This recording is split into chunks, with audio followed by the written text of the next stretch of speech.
Hello then guys, welcome back to the channel for a brand new video, and in today's one it is my match reaction for Kidderminster Harriers 2, Newport County 0, a third defeat in pre-season. Obviously we won the first game against Undy, then followed that up against against Pontypridd with a second win. Then we lost to Barry, and we obviously lost to Bristol City the other day, and we've lost 2-0 at Agborough against Kidderminster Harriers, who are in the National League North for next season, with the likes of Hereford, Darlington and teams like that. So let's just break it down, and obviously we lost 2-0, but let's break it down. So the first half lineup was Carney in goals, Thomas Baker, Clark, Glennon, McLaughlin, Wildig, Spellman, Greaves, Kiban Rye and Luke Jeffcott, with Townsend, try list A, try list B, try list C, Sanker, James, Evans, Norris, Whitmore, Barton and Baker Richardson on the bench. Now, looking at that team, Carney is getting a lot of minutes from the start. Which does that mean Jacob Carney will be the first choice goalkeeper next season? You know, it's undecided at the moment, and he was forced into making a save inside 2 minutes. You know, Kidderminster already showing their authority on the game, and within 2 minutes, Jacob Carney was forced into making a save. We had a few chances after that. Anthony Glennon, he had a low cross deflected for a corner. Aaron Wildig tried to look for Michael Spellman, sorry.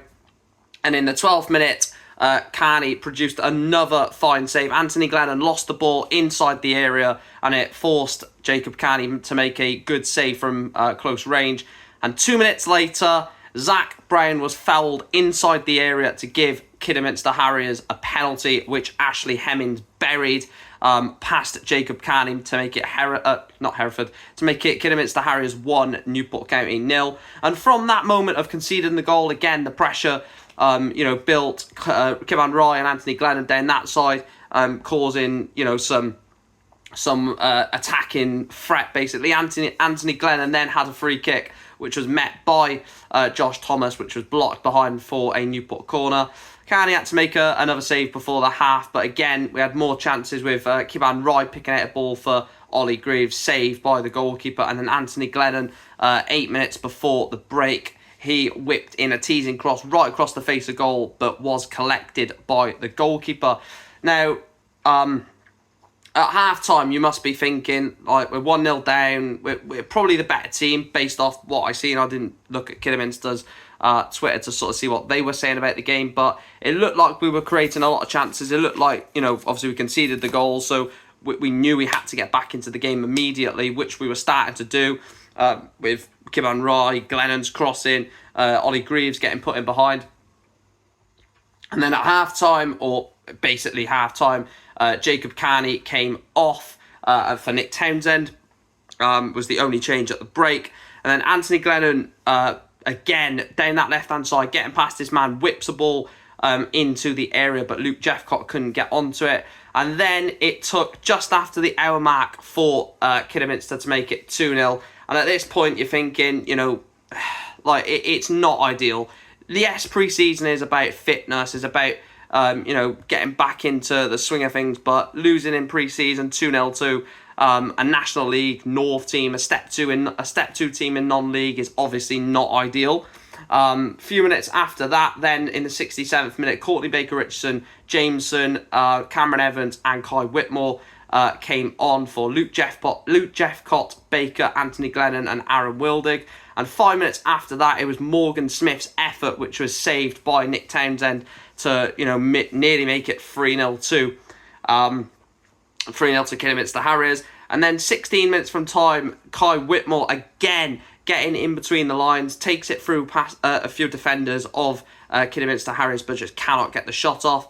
More substitutes then in the 80th and 87th minute. Try list A, B, C, Sanker, Barton and Norris all came on for McLaughlin, Greaves, Clark, Rye, Thomas and Spellman, sort of just to basically give those three trialists 10 minutes, which 10 minutes is not really enough to sort of see what a player's like in that given moment. And then 3 minutes from time, the last real action of the game, trialist B played a lovely through ball into Courtney Baker Richardson, and when Courtney Baker Richardson got to the ball, it was flagged offside by the linesman. So, look, what do I take from this? The first thing I take from it, Jacob Carney starting again.